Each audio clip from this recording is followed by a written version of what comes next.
Washington. First, Republican Senator Shelley Moore Capito said Wednesday that a price tag of $600 billion to $800 billion was the sweet spot for bipartisan agreement on infrastructure.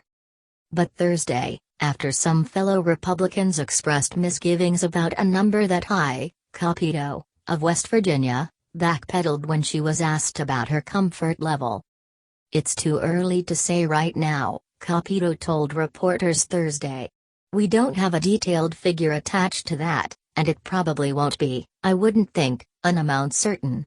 More of a range of where we think we could fall and begin to negotiate." More than a week after President Joe Biden announced a sprawling $2.25 trillion package that includes proposals addressing bridges to nurses, Republicans are struggling to begin putting together their own package, underscoring the titanic effort that will be needed to reach a bipartisan agreement. The parties don't even agree about what they're negotiating. The White House has conceded that Biden's proposal stretches the definition of infrastructure to include roads to child care, and it is calling it the American Jobs Plan.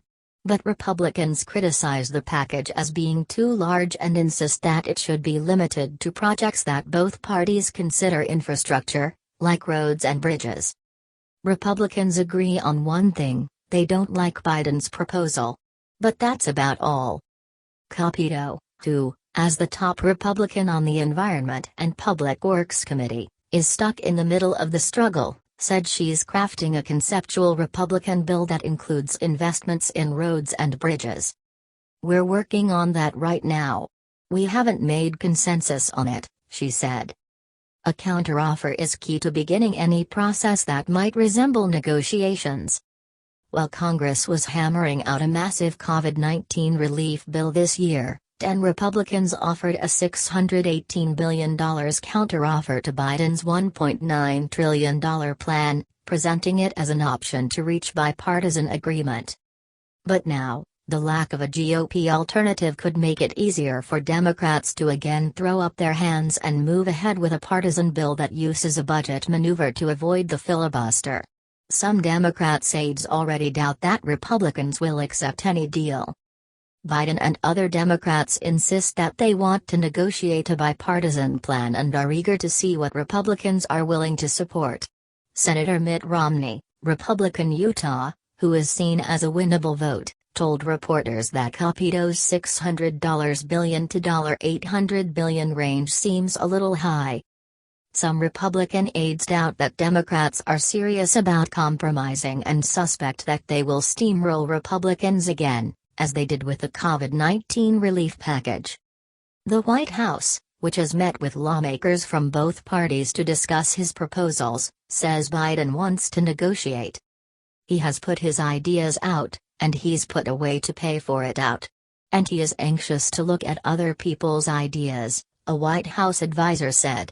The one thing that he will not agree to is inaction. These are investments the country has needed for years. Republican senators are unified in opposing the $2.25 trillion price tag, a corporate tax hike, which Capito called a non-negotiable red line, and spending provisions that they say don't count as infrastructure, such as elder care. "I think we're united that the president's package is not an infrastructure package. It's a huge tax increase," said Senator Roger Wicker of Mississippi, the top Republican on the Commerce Committee. Wicker added that Biden's package is way too big to accommodate our Democratic friends and White House. We're willing to talk about a much larger infrastructure package than we're used to," he said, adding that he was optimistic after his 1-hour, 40-minute meeting with Biden. And Republicans doubt that Senate Minority Leader Mitch McConnell, RK, would support any deal. If Democrats want to negotiate in good faith on a truly infrastructure package, I don't know if it would get Senator McConnell's vote, but I think there are a number of Republican votes in support of a package to include the highway bill, water, sewer, broadband, things like that, Senate Minority Whip John Thune, RSD, said Wednesday. Much smaller than what the Democrats have proposed, but more focused.